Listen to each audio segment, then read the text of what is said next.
Huyu amewahi kuwa malkia wa falme zote 7. Cersei Lannister alikuwa na nguvu, dharau na aliogopeka na kila mtu, na haya yalikuwa matembezi ama gwaride la toba. Huyu ni Cersei Lannister. Baada ya kifo cha Joffrey, hata huyu mfalme mdogo alianguka penzini na huyu binti anayeitwa Margaery Tyrell. Malkia Cersei hakupendezwa na hili, hivyo alimchongea bidada huyu kwa huyu kiongozi mkuu wa dini anayeitwa High Sparrow. Kweli mwanzoni hili jambo lilifanya kazi. Bidada Margaret alikamatwa na kufungwa. Kweli alifurahi, lakini ghafla na yeye alikamatwa na kufungwa eneo hili hili. I am the queen.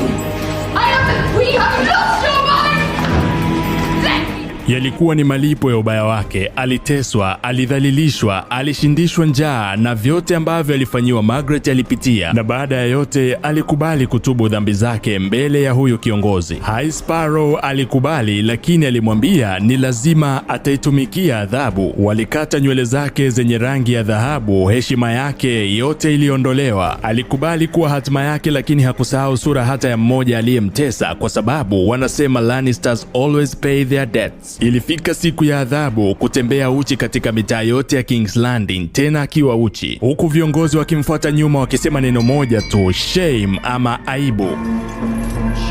Mwanzoni Cersei alijitahidi kujikaza kwa sababu ndiyo alikuwa ni malkia, lakini uchafu, matusi na vyote alivyokuwa akitupiwa, kadri umati ulivyozidi kuwa mkali, kujiamini kulififia na machozi yalimtoka. Macho yake yalikuwa yakitizama zilipo kasi za kifalme muda wote, lakini hatimaye alifika katika malango ya ufalme, na alipoingia ndani ndipo aliposhindwa kujizuia na kulia sana kwa uchungu, na ndipo Qyburn alipokuja na nguo kumfunika malkia, kisha Gregor mlinzi mkuu wa malkia ambaye alikuwa ni kama amezaliwa upya alimbeba kama mtoto kumuingiza ndani ya ufalme. Na katika macho ya Cersei hakukuwa na machozi tena, bali moto na kisasi kikuu juu ya wale wote waliomfanyia mabaya. Je, unataka kuona kisasi ambacho Cersei alifanya juu ya wale wote waliomfanyia ubaya? Niandikie neno mwendelezo, nami nitahakikisha unaipata pati 2 ya filamu hii bora kabisa kuwahi kutengenezwa ya Game of Thrones hapa hapa Matrix TZ.